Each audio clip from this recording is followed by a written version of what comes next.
Hello and welcome. Um, could you type in the message if you can hear me and see me okay, please? Good, thank you, guest 78. Thank you very much. And welcome. And I'm very happy that you are all here today. The webinar is going to take about an hour, and we'll pause in the middle for some questions, and also at the end, you have a chance to comment and make questions. But I'll be keeping an eye on the chat box to see whether there are any questions. But I guess it would be best to uh, put in the questions at the time when we pause, and then I'll see them all together. Okay, I'm going now to, I'm using some new technology. So I did this morning and I had a few hiccups, but I'm going to try and get it right um, today, tonight. And so just bear with me. I'm going to share my slides. Yes, yes, yes. Okay, again, can everybody see that? And can you hear me? A quick yes, please, if you can. Good. Excellent. Excellent. Thank you. Thank you. Thank you. So, we're going to be talking about evolutionary coaching, and evolutionary coaching is really for anybody who's a coach because it applies to all types of coaching. And so, let me get started. Who am I? I'm the founder of the Barrett Values Center. Some of you may know that. And then the purpose of that Value Center is to create a values driven world where all people and organizations, societies thrive. And I'm also the president of the Academy for the Advancement of Human Values. And that's where I focus my time and my energy these days in the academy. And the idea here is to discover and incubate and develop ideas and concepts that support the evolution of human consciousness. And you can go to barrettacademy.com and you can find out more there. I'll give you that email address later. So this primarily this evolutionary coaching session is about helping people who work in organizations, but it applies just to anybody who you want to coach. But so in order to motivate your employees, you must understand and be able to support them in satisfying their most important needs. So the first question we have to ask is, what is evolutionary coaching? What's it all about? And I'm going to give you an overview of that and go into some detail too. Well, basically, every person on the planet is on an evolutionary journey. It's a natural journey, and I'll explain what that is. It's a journey of psychological development. And where you are on that journey affects your goals and the way in which you respond to your life challenges. It also decides what your needs are. At a particular stage, we have different needs. And in this picture, you see the 7 levels of consciousness, the Barrett model, as it's called. And I'll be using that to explain the 7 stages of development. So, what is evolutionary coaching? What is the job of an evolutionary coach? Well, it's fourfold.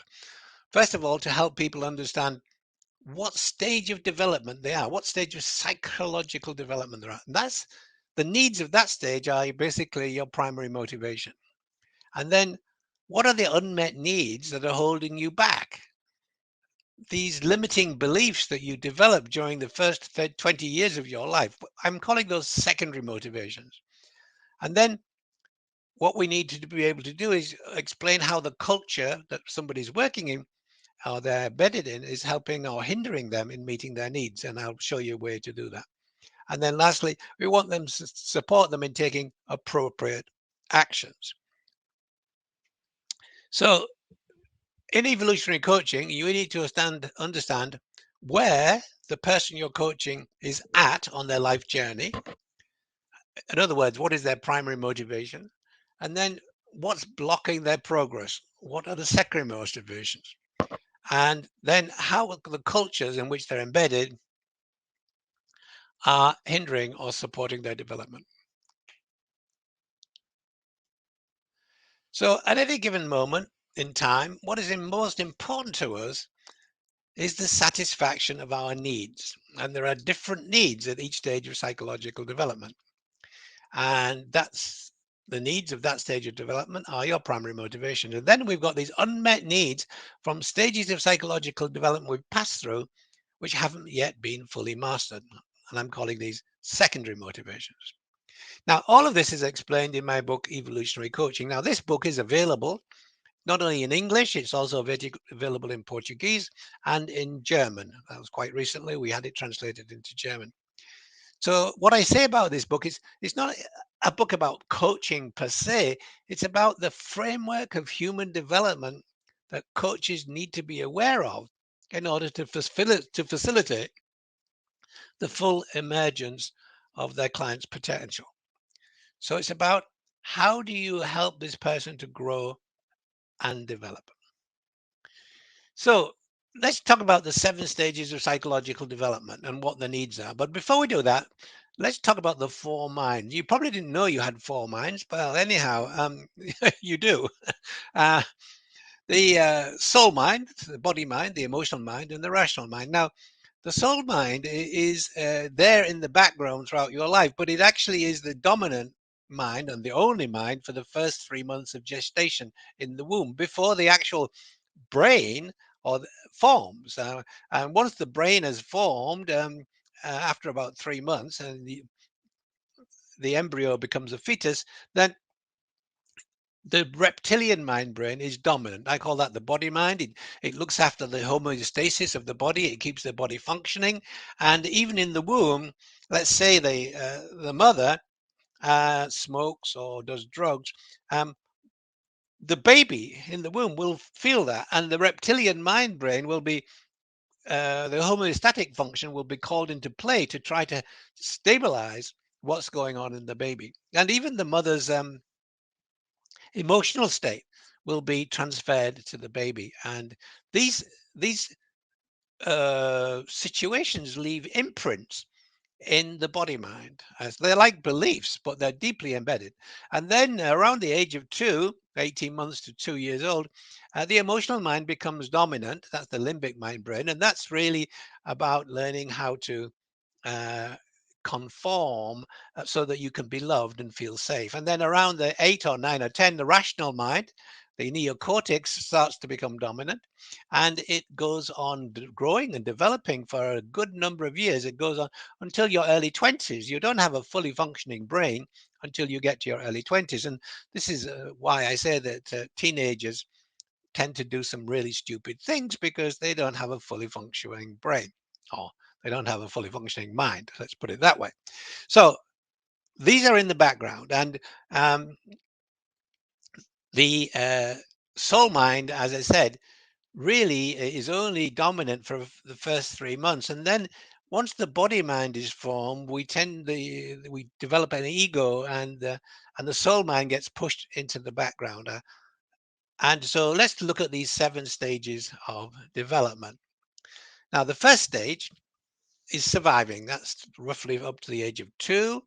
Um, and the second, and the motivations there are about meeting the baby's physiological needs. They need to be fed and watered and cleaned, and so the parents have to look after and meet the needs of the baby. And then the conforming stage, when the emotional mind is dominant, from about 2 to 8, and then the differentiating stage, which is roughly the teenage stage from age 8 or 9 through to the early 20s. And these 3 stages of development.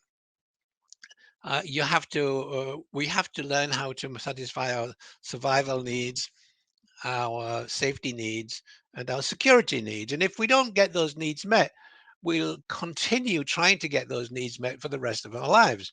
And so most people on the planet, probably 80 or 90%, never get past this differentiating stage of development. And the limiting beliefs we learn become the secondary motivation that hold us back as adults. So if you manage to get through these stages without too much emotional or forming too many limiting beliefs, you get to the individuating stage. And this is all about the freedom to be who you really are. And then in the 40s, you move to the self-actualizing stage, which is about finding meaning and purpose in your life. And then in the integrating stage in your 50s, which is about connecting with others to make a difference. And finally, the serving stage, which usually occurs from late 50s onwards, it's all about being of service to humanity. I'm going to go through these in a little more detail. So let's start with the surviving stage.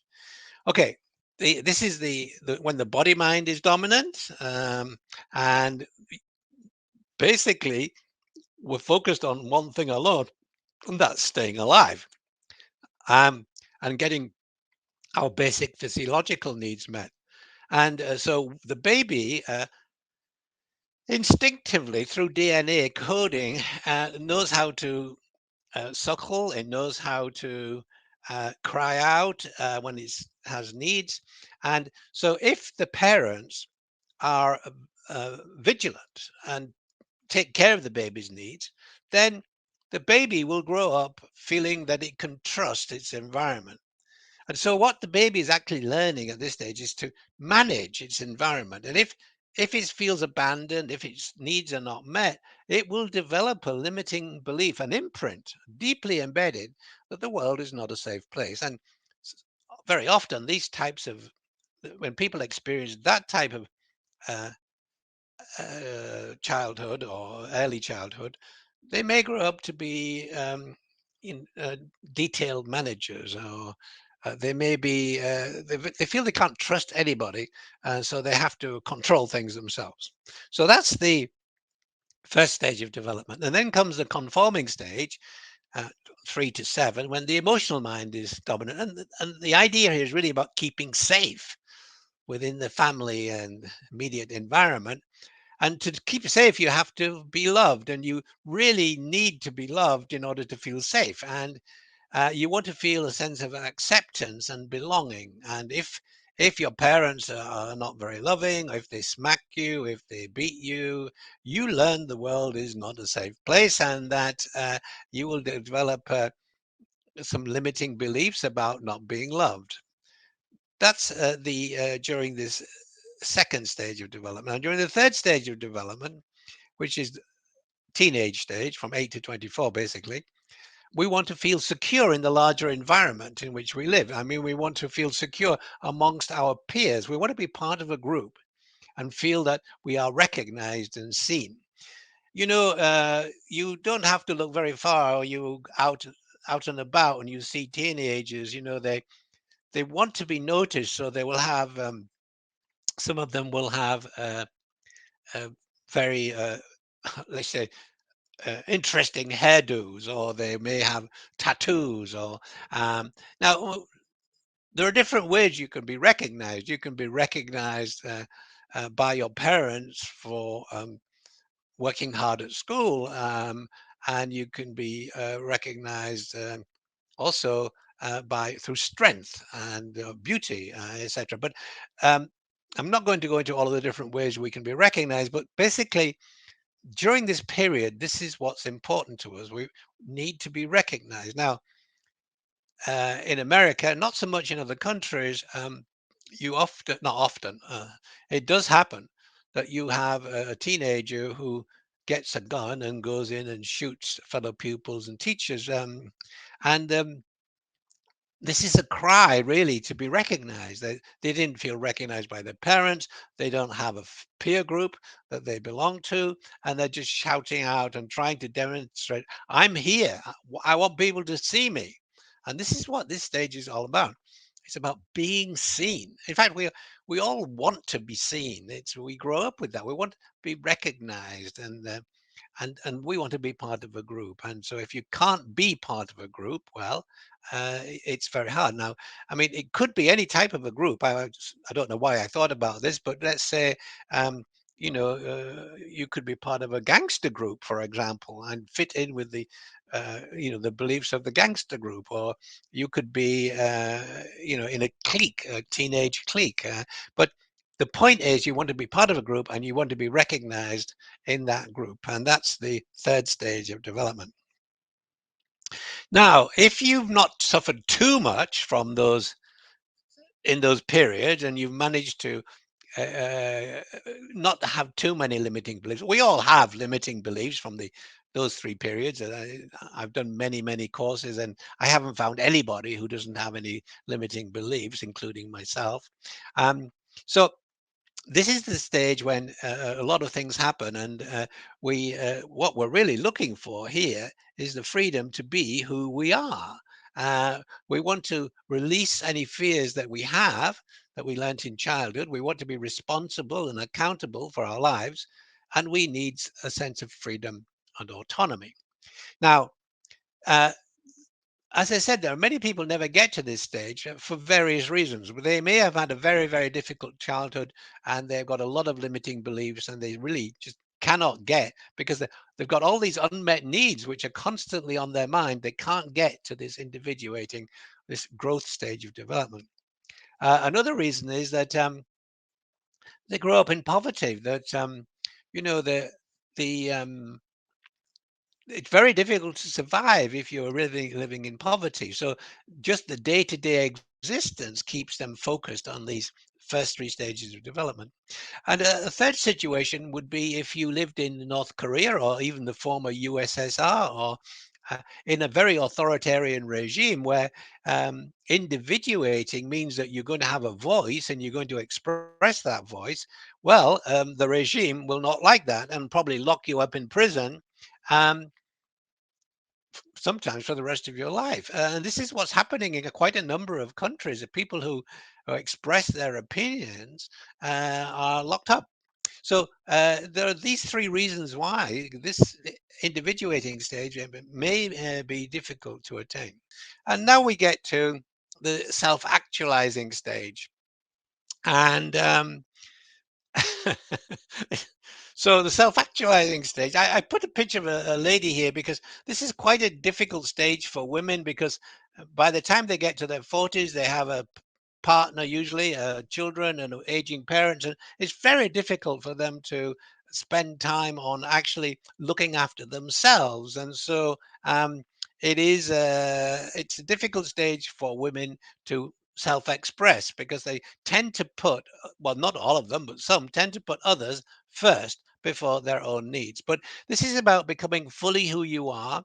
And at this stage, you have a deeply felt need for finding meaning and purpose in your life.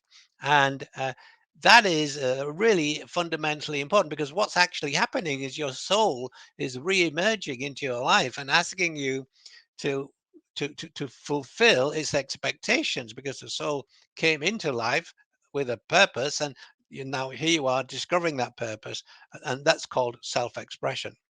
And then we get to the integrating stage. Now, I've put a picture of a man here because this is a difficult stage for men, because it's all about connecting in unconditional loving relationships with empathy to make a difference. Now, if you are a if you're a young boy at the second stage of development, it's quite hard. You're told to be strong and not to show your feelings. So later on, it's quite hard to connect and form unconditional loving relationships. Now, this stage is about making a difference, and many young people, I mentor quite a number of young people in the individuating stage, and they say, well, um, I want to make a difference, and therefore I must be the integrating stage. Well, no, I say not quite, because usually at the individuating stage, you want to make a difference to correct wrongs, or to do something about social justice, or fight for something, or you're really ambitious, or you really want a sense of achievement. And so this making a difference is coming from that place. Whereas at the integrating stage, the mature adult, the the desire to make a difference is coming from the sense of empathy, the connection that you have with others, and that's quite different from what I just described. So this is then we move to the serving stage. Now, the serving stage is about contributing. It's the level of selfless service and compassion, and a desire to serve the greater good. And if you've managed to move through all the other stages, you will automatically fall into this stage, um, and as you get into your 60s. So these are the stages of development. And now let's look at the primary and secondary motivation. Sorry, I pressed the wrong button. Um, so your primary motivation is to satisfy those needs that I've just described at the stage of psychological development you're at. And here you see them, the different ages, different motivations. So the surviving stage is about learning to stay alive and get your physiological needs met. At the conforming stage, it's about staying loyal to your family and kin and feeling a sense of belonging. That's how you get your needs met there. And at the differentiating stage, it's about being part of a peer group and honing some natural skills or talents that you have so you can be recognized by the people in the group and by your parents. And then the individuating stage, we're letting go of the aspects of our parental conditioning, our fear-based beliefs that we learned in the first three stages, and so that we can find out who we really are and begin to align with our own values rather than the beliefs that were thrust upon us by our parents. And then comes the fifth stage, which is learning to become fully who you are by leading a values driven life, a purpose driven life, finding meaning and living in authenticity. And this is a stage where you feel a great sense of internal alignment. Then comes the integrating stage, where it's about making a difference by helping others, by making your gifts and talents available to the world. And then finally, your destiny is really to be of service to humanity and the planet. So, as I said, most people on the planet never get past the third stage because there's for the three reasons I gave. They are focused on meeting their surviving, conforming, and differentiating needs. And so, in a in a, in a at work, these are the three types or three stages which we find mostly. So we find people in their 25 to 39 years of age, and what they want from their working life is to have some freedom to explore who they are and seek opportunities and challenges to be accountable. They don't want to be told what to do all the time. They want some freedom and they want to explore what they're good at. And then in the next stage, in the self-actualizing stage, they they've discovered their unique gifts and talents and they want to do that. They want to express their work through their unique gifts and talents, and that will give them a great sense of meaning and purpose, and they'll be able to explore their creativity. And then in the 50 to 59 years group, it's about connecting and collaborating with others so you can make a difference in the world. And if you can't connect, well, guess what? You can't really make a difference. It's important to connect. So, what prevents us from mastering the primary motivations are the secondary motives. And these are the limiting beliefs we learn during the first three stages of development. I don't have enough, I'm not loved enough, and I'm not enough, basically. And your secondary motivations depend on the type of child rearing you received. Now, the helping mode of child rearing is actually the latest, and it's all of these different modes go back into history, and I'll show you a book where you can learn about that. But let's just look at the helping mode. This focuses on the child's emotional development, the child's full self-expression. So all of the child's needs are met with an empathetic response, and both parents, the mother and father, work together in enabling the child to become fully who they are. They nurture and care for the child's needs. They realize that their job is to be a steward of the life of this child so it can uh, be fully express who it is when it becomes an adult. Not many people have that sort of parenting, but anyhow, that's where the latest form of parenting. And then before that came the socialization mode. Well, this is really about raising children to be good citizens, courteous and well mannered, productive and law abiding. And in this mode of child rearing is about fulfilling social expectations of the community in which you live and your parents. And that takes precedence over the individual creativity and self-actualization. So the child is being molded here to fit into the environment. And then comes the intrusive mode. This is where the child is brought up by the parents to be successful. and as viewed through the eyes of the parents. So this is done through strict disciplines, routines that take little account of the child's real needs. Uh, the phrase that is used here is, "Have you done your homework yet?" It's like children are expected to, you know, become successful. There's a lot of pressure to put on children. They're not expected to ask for anything. They're not expected to show preferences, and they'll eat what's put in front of them without complaint. So it's quite regimented, this type of child rearing. And then we've got the ambivalent mode, which goes even further back in history, where it's a mixture of love and hate.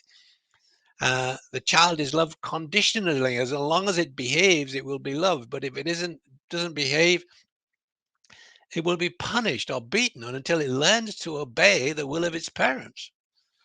Unfortunately, there's far too much of this going on, and the child only gets its needs met if it learns to deny its self-expression needs and conform to the will of the parents. So the limiting beliefs you learn here are quite devastating in a way. Now, if you want to find out more about parenting and the history of child rearing, I highly recommend this book. It's based on the revolutionary work of Demose, Lloyd Demose, Demause, who was a researcher in America. But this is a really excellent book, Parenting for a Peaceful World. It's I warn you, if you buy the book, it's some of the detail about the different child rearing throughout the ages is quite shocking. It's only actually in the last 100 years or 50 years that child rearing has significantly changed. So that's if you want to find out more about child rearing. Now, let's go to these secondary. So during these child rearing, this is where you learn these secondary motivations where your needs are not met. And so these are the stages of development you've passed through where you haven't, and you're still trying to meet those needs, maybe even when you're 60 or 50 or 40. So if you have fears about getting your survival needs met, it will be difficult to self-actualize. So here we are at the surviving stage. This is we learn some limiting beliefs about not having enough. And when we get to the self-actualizing stage, those limiting beliefs will kick in and may make it difficult. So let me tell you a little story. Um, I was 45 years old. I was working at the World Bank. I had a really great job with a six-figure tax-free salary. I was a transportation engineer. And suddenly, at age 45, I suddenly became bored with my career. And I thought, well, what have I been looking at all my life? What I've been studying? And I've been studying psychology, spirituality. These are the books I'd been reading all my life. And I thought, wow, I'm actually in the wrong field. So I decided to leave the World Bank. And instead of being a transportation engineer, I decided to become a transformation engineer. So a funny friend of mine said, "Well, I think you've been living a misspelt life." Anyhow, that being the case, never mind. But the point is, if I'd had a different, I was brought up in a poor family in a poor neighborhood, but I never had a sense of that I didn't have enough. My parents were very kind to me, and so when I got to the self-actualizing stage, I didn't have too many fears about surviving. And so I was able to go through that. Now, if I'd had a lot of fears about surviving, I would never have taken that step of leaving that very secure job. And some people, they decide on their career and when they're 17 or 18 and they get into their career and then they get to the 40s and then they realize they're passionate about something else and they can't leave their work because they won't be able to earn enough money to do with what they love to do. And so you get caught there if you're not careful in the beliefs of the surviving stage. Now, if you've got fears about being loved and accepted, you'll not be able to connect. In other words, if you get fears at the second stage of development, you'll find it very difficult to integrate later on. And I described how little boys are told to you know not show fear, not to show feelings, be strong, and so they grow up of finding it very difficult to connect at this integrating stage.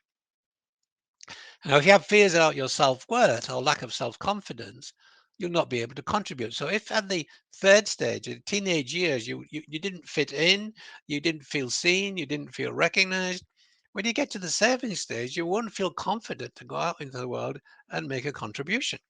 And so what happens during the first three stages of development actually has a big impact on how we are as adults.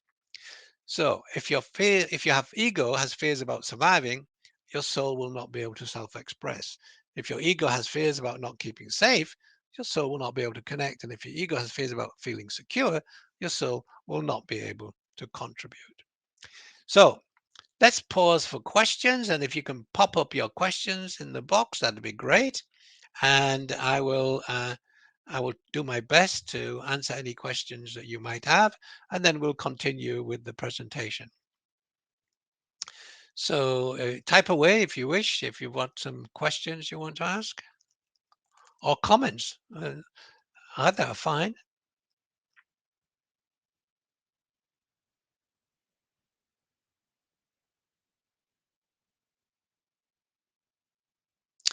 I noticed that it's blurry. That's very interesting. It was also blurry this morning, and I thought I'd sorted that out, but I don't know why it's blurry.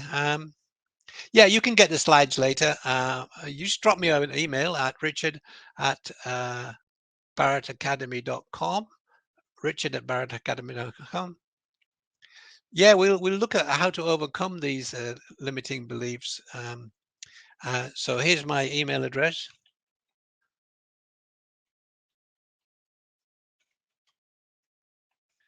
Happy to send you the slides later. Oh, it's not blood anymore. Oh, great. Okay, that's good. It must be the weather. We've got a big storm going on in the UK today, and I don't know. I say it must be the weather. I don't know anything, but it was also very blurry this morning too. Um, yeah, so you just drop me a line. You can also get me at Barrett values at Gmail. Um, if you want a copy of the slides. I think actually this is new technology I'm using, and I think this is being recorded. So uh, unfortunately, we had that interruption, so I don't know quite how that will be handled. But anyhow, you can get the slides. Any other questions?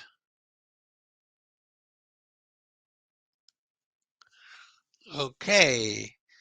Well, any other comments or questions? I'll carry on in that case.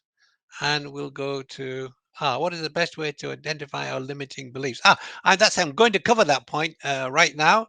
um, I'm going to cover it, and I'm going to there are 18 so-called maladaptive schema. They're little phrases. I'll go over some of them, and if you show them to your client, he'll pick out immediately which ones he has trouble with, or which ones it resonates with, and then you'll be able to identify those limiting beliefs and help your client. And all of that's in the book, and it's also on my e-learning in my e-learning course on evolutionary coaching.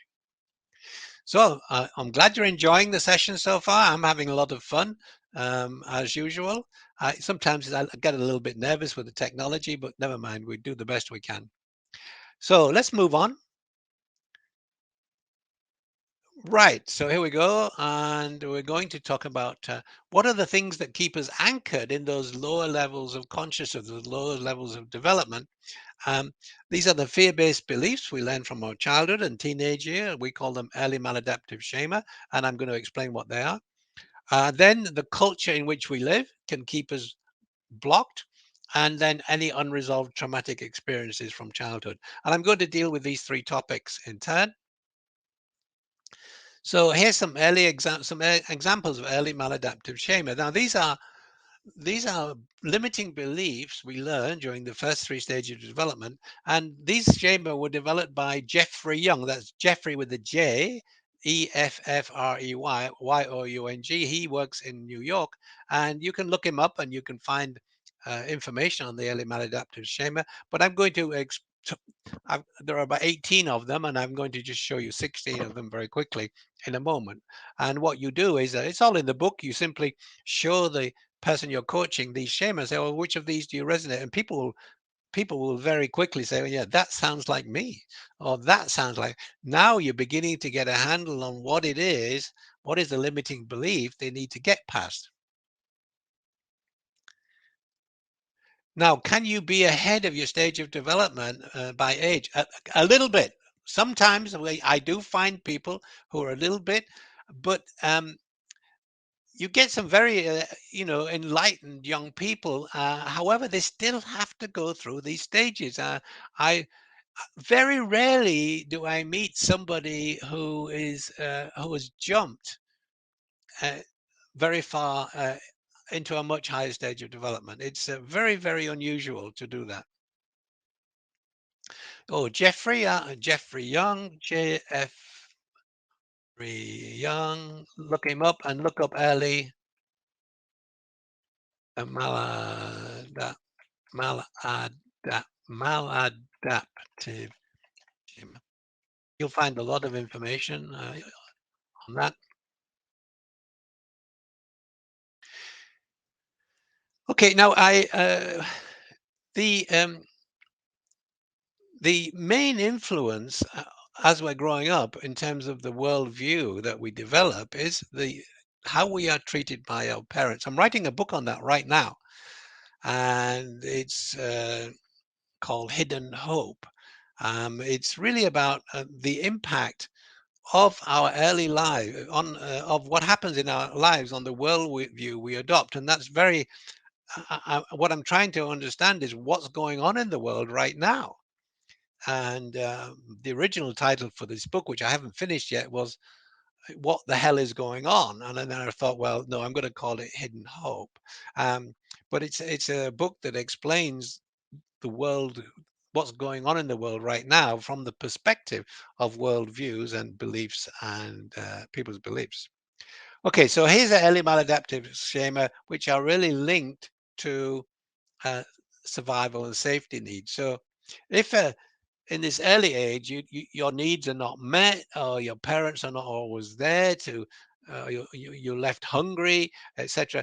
You will have the early maladaptive schema of abandonment or mistrust, the belief that others will intentionally harm you and therefore people in your life cannot be trusted, or emotional deprivation, the belief that your desire for emotional support will not be met by others, or the belief that a catastrophe sorry that a catastrophe will occur at any time and you can be unable to prevent it. So these are beliefs that you learn in this first stage of development. Then the second stage of development, you may learn that the defectiveness schema, the belief that you're unlovable because you find it hard to feel loved. You become hypersensitive to criticism, rejection, and blame. And then another belief is a social isolation, the belief you are not alone, that you are alone, sorry, and you're different from other people and are not part of a group or a community. And then emotional inhibition, the belief that you cannot act spontaneously because you must avoid disapproval and shame. So you hold back because you want to be loved, you want to be liked, but you can't express yourself because you're afraid that you'll get disapproval and shame. And you learn all this from your parental uh, milieu. Or self-sacrifice, the belief that you must meet the needs of others at the expense of your own gratification. In other words, you grow up, say, with a situation where the needs of others seem to have more importance, and you can't do anything about your own needs until other people's needs are satisfied. And that's something that you learn. Now, I want to show you the picture of this here. I chose this picture very carefully because here's a teenager with green hair. Now, this fits nicely into the self-esteem recognition needs. So this young lady is seeking recognition, and when you travel about and you see teenagers with multicolored hair or even some tattoos. I've got nothing against tattoos, but um, sometimes when they're on the face or when they're very obvious, you wonder why does that person want to be noticed? And it's really because they've never been noticed or recognized. Now, a lot of people have tattoos in hidden places. They don't show them to the world. But um, in our teenage years, we want to be noticed and we want the latest we want the latest technology, or we want to be the strongest, or we want to be the most beautiful, and so this is all about recognition needs. And the some of the early maladaptive shame at this level are the belief that you'll fail, or you're fundamentally inadequate relative to your peers. The belief that you're superior to other people also comes from this stage of development, and the belief that you need approval or recognition from other people before acting on your own, and the belief that you must meet very high standards in everything you do to gain recognition and avoid criticism. Uh, this is quite prevalent these days, where parents really want their children to get on in the world, and so this is they, they demand that the children be the best at everything, and they don't get praise unless they are. Would you consider gender identity confusion could be attributed to esteem and recognition needs? That is a very interesting question, which I obviously, no, honestly, I just don't have an immediate answer. But I do believe that there is something there about clearly it's important for recognition, and this issue comes up in the teenage years. So it really is about, well, I want to be myself, and I want to be recognized. So this is for who I am. So this could be the differentiating or even the individuating stage. Now let's have another way of looking at what your needs are, and you can do this free personal values assessment by going to valuecenter.com/pva. It's at the bottom, and it takes about 4 or 5 minutes, and a few minutes later you'll get a report. And I did this report. This is the results of a fictitious person I'm calling Ricardo, is my alter ego. He's very much younger, about more than half my age, and he's at the individuating stage of development. And so this is typical of somebody like that. Now, so this person went online, picked 10 values, and these are the values plotted against this levels of consciousness, or the stages of development, if you like. So well, it's really the levels of consciousness. So you'll notice the two white dots are limiting beliefs. So they've got the limiting belief of control at the first level, and the limiting belief of being liked at the second level, the relationship. Now, these are obviously linked to early maladaptive schema about they never uh, they never really fitted in to the into the parental or the children or framework of existence, and so they want to be liked because they want to feel like they belong. And then at the control, they never really got their needs met when they were young, and so they feel they have to control the environment in order to get their needs met. Now, actually, at level 3, there's a blue dot, which is being the best. Well, again, this goes back to childhood. It's like, I want to be the best. So why do you want to be the best? Well, actually, when you dig deep enough, you find out that, they were brought up in the intrusive mode of child rearing, where parents really wanted their children to be successful, and therefore they instilled into them, you've got to be the best.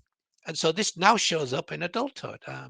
Now, there is some interesting positive things here about level 4, which is the transformation level, the individuating level, which is continuous learning, personal growth, and teamwork. And so this person actually is moving forward, but these limiting beliefs from control, being liked, and being the best is not a limiting belief, but it actually is affecting them. These need to be worked on in order to move up to the higher level. You want to get to, these people are heading, they're at the individuating stage, level 4, and they want to get to level 5, which is the next stage. So this is, as I say, you can get this free of charge. And there is a report. And so with this diagram comes this report, which says, based on the values you've selected, You seek to uncover more of your authentic self by looking to develop and grow. You starting to overcome your anxieties and fears. And you're a person who wants to feel secure in the world. If these needs are threatened or not met, you will experience anxiety about not feeling safe enough. So these are come directly from the words that you chose. And your values show your physical and financial wealth are important. So well-being, this is health and financial security were the values there. And you seek to expand your knowledge, continuous learning. Um, in your pursuits, you always strive to be at the top of your game, being the best. You have a fun-loving approach, humor and fun, making a positive change in the life of others adds meaning to your life, and you enjoy working with others and like to cooperate and share experiences. Now, this personal values assessment has been done by nearly 2 million people. And, it always gets great feedback. And you can go online and do that yourself, www.valuescenter.com/PVA. Now, let's talk about the cultures in which we work. So here is what's known as a cultural values assessment. It's an aligned culture. In the first column, you see people's personal values. They're asked to pick 10 values. There were 161 people in this company. They picked 10 values about who they are, and this is the total scores. So 95 people said accountability, and here are the plots of those values against the levels of consciousness. And here is the current culture. So it's the same thing. So safety is important, continuous improvement, customer satisfaction, and then we get to desired culture, and we look at and what we notice is that actually there's quite a good alignment here. The current culture and the desired culture look very similar almost immediately by looking at the distribution of values. And in fact, there are four matching values between current culture and desired culture. And there are three matching values that go all the way through. So your needs, the person in this company, their needs are being met. And so you can grow and develop in a company like this because the organization, the leaders have created a current culture which actually meets your needs. Now let's look at this misaligned culture. You can't grow and develop in this culture because if you look at the current culture in the middle column, you see cost reduction. Now, these five red dots are limiting values. So cost reduction means, well, there's always a pressure on you to perform because otherwise you might lose your job. And then there's bureaucracy and silo mentality. Bureaucracy means, we can't trust you, so we have a lot of bureaucracy. Some bureaucracy is important, but a lot of bureaucracy is not good. Then the silo mentality. This means the leaders of the departments don't talk to each other. And that means that causes confusion. And people in this organization are expected to work long hours.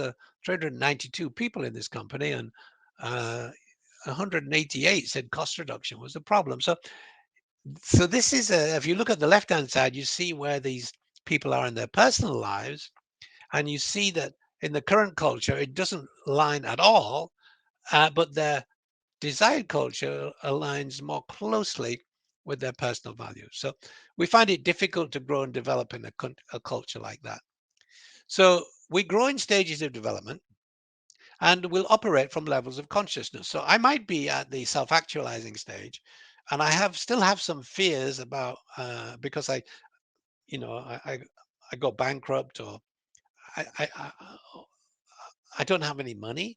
Then I will drop down to the survival level of consciousness. So it doesn't mean I change my stage of development. It just my consciousness has dropped down for a time until I can get back to where I was. So normally the levels of consciousness actually align with the stages of development.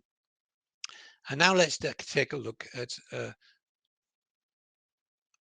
organizational levels. So now if you are here at the individuating and transformation stage and your organization is down here, this is the misaligned organization, cost reduction, silo mentality, short-term focus, confusion. What's going to happen? Well, what's going to happen is you're going to feel frustrated, sad, and depressed. Why? Because you're not getting your needs met. It's as simple as that. And so you might want to think about changing organizations. Um, so then the last topic is traumatic experiences. Now, you have to be careful here as a coach because you're entering into a realm where beyond your capabilities, unless you're also a psychotherapist. So psychological trauma is a unique individual experience, an event or enduring conditions which find it difficult to integrate into your to make meaning of, and usually these experiences are if are to do with death or with bodily harm. So let's say you witness a young child being run over in the street. That will be in a single event, and you may have a traumatic reaction. You, in your mind, you can't really explain that, and that causes trauma. Or you may be, as a child, be continually exposed to sexual abuse. Well, that's a lot of different, it's the same topic, but it goes on and on. And so you will eventually feel a sense of trauma there too. Now, trauma occurs when our mind is overwhelmed in trying to make meaning of what is happening. Like all animals, we're meaning making machines. We have to be able to make meaning of what's going on around us in order to stay safe. And so when something like this happens, you can't get to grips with the meaning of it. You can't cope emotionally, cognitively, and it leaves you feeling depressed and vulnerable. And all of that gets repressed into the subconscious because it's like you can't work out what it is, but it's still there. Those beliefs and those energies still there, waiting to bubble up. And so it will intrude into your life through flashbacks and nightmares, suppression of feelings, hypervigilance, anxiety, depression, and even multiple personality disorder called dissociative identity disorder. So, your client may be suffering from some of these, and in this case, you will need to have. Oh dear, it's stuck again. Oh, there we go. Sorry. Um, uh, if you suspect your client is suffering, then you need to get them to see a psychotherapist. And in the back of my book on evolutionary coaching, I give some indication as to what is happening with your client. Is What are the things that that person experienced, which would suggest that that person might want to see a psychotherapist because it's really beyond your ability to help that person. So here's a reminder. The job of the evolutionary coach is to find out what stage of development the person is at, what unmet needs they have, um, and how cultures they're embedded in are helping or hindering them in meeting their needs. And you want to support them in taking appropriate actions. So, as I said, there are some boundaries between coaching and therapy, and I'm going to attempt the impossible and try to put into the chat. Uh, Here we go. I'm going to try to. Okay, here we go. I'm going to put in some guidance here if I can. It's always difficult working with new technology. Aha, here we go. I think I'm going to be able to do it. Hooray, hooray. Oh, is okay. Oops. I don't know. I tried. Okay, I don't know what. Uh, I will. If you send me a note, I will. I will. I will try to. I will send you that piece of information the from the book. So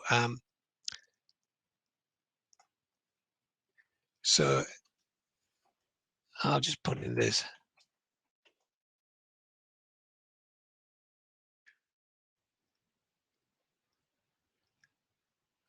But you can look that up if you send me an email. I will also send you the full text from the book.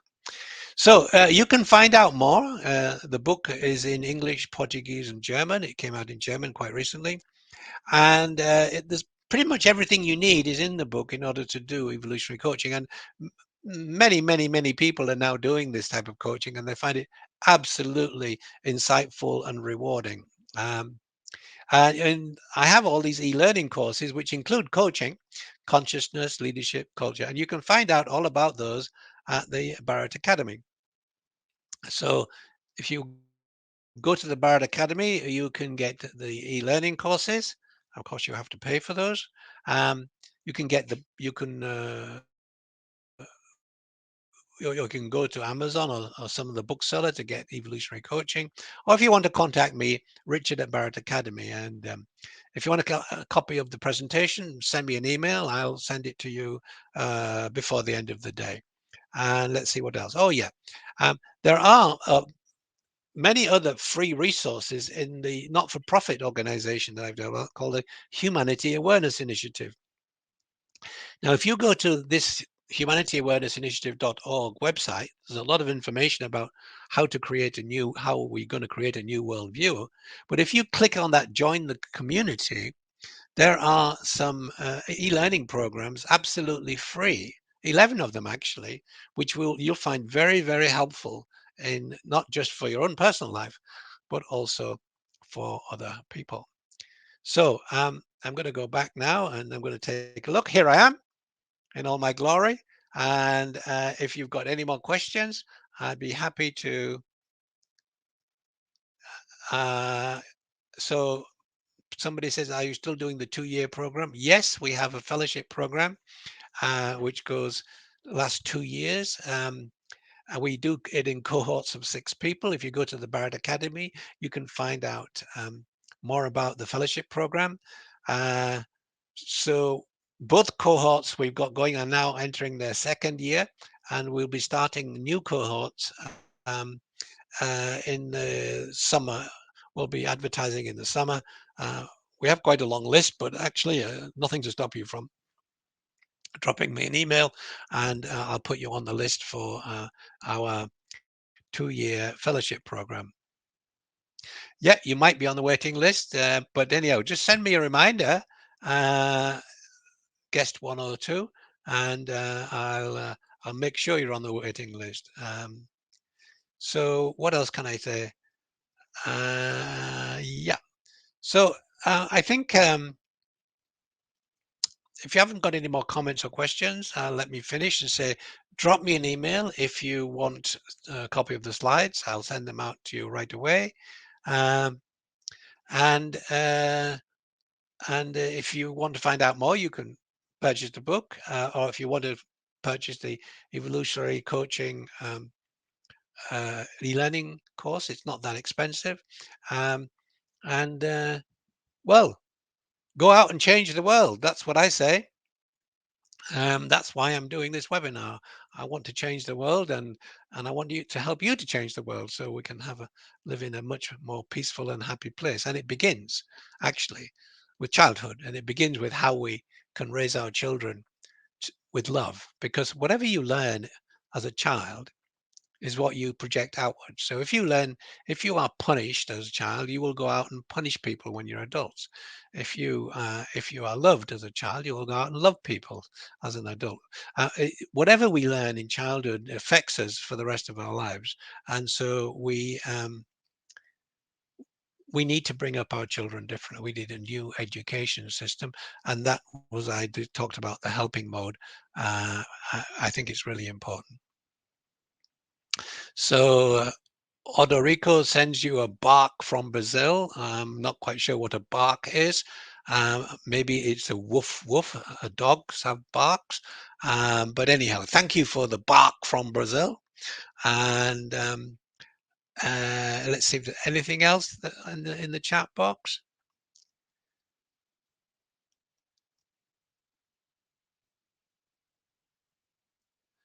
So I may have missed 1 or 2 things. I apologize if I have. Anyhow, I'm going to end the webinar now. As I say, drop me a line if you want more information, and I'll be happy to provide it. So goodbye and have a wonderful day.